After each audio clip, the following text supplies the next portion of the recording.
have a super quirky and exciting bottle here. This is a bottle of Bladnoch, which is fairly unusual in its own right.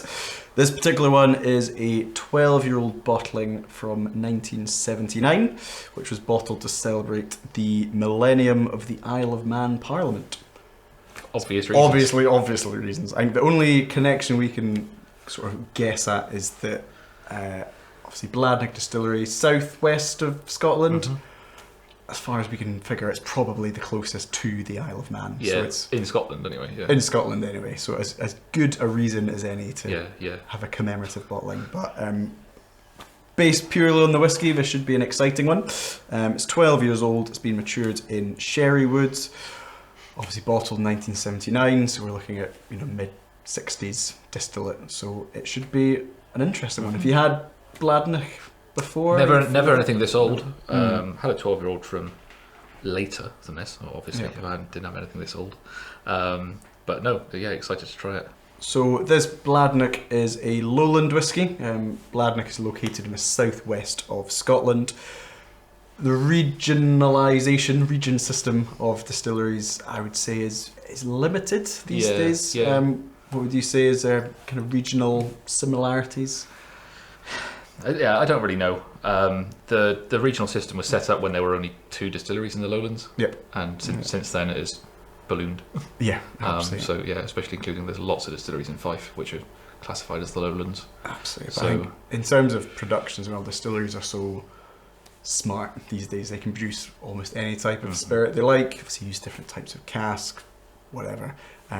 Generally, Lowland whiskies are quite light and quite delicate, quite grassy, so it'll be interesting to see if this one matches up to those typical characteristics. So we'll open this one up. You can see there's been some cling film or parafilm as we put around this. For old bottles of whiskey, they can be quite prone to evaporation or leakage.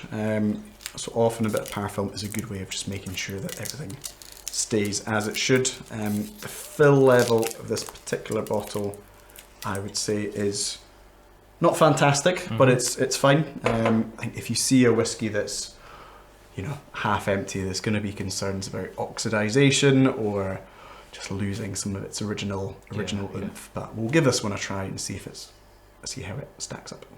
Cool. Let's give it a try.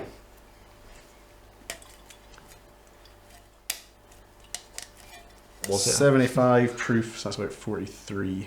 Okay. Oh shit. Right, so we'll give this one a little pour and see what we think.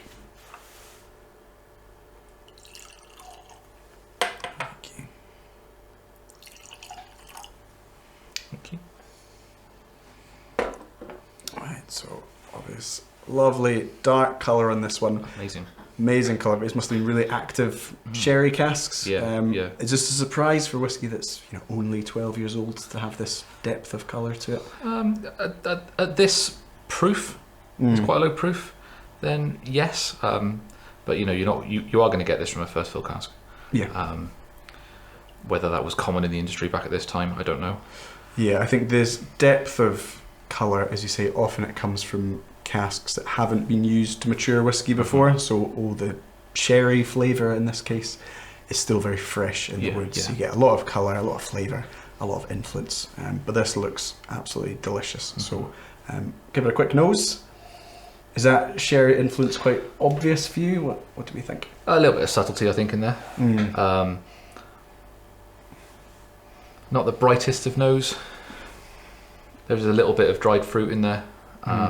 It's not as obvious as I would have hoped for from the colour. Yeah, I wouldn't say it's a particularly vibrant nose.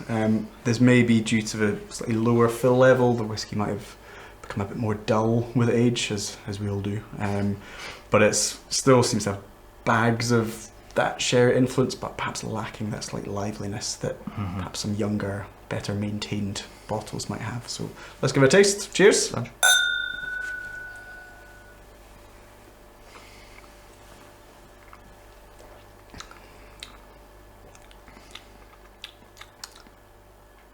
What do you think? For me, I would say it's very, very Lowland.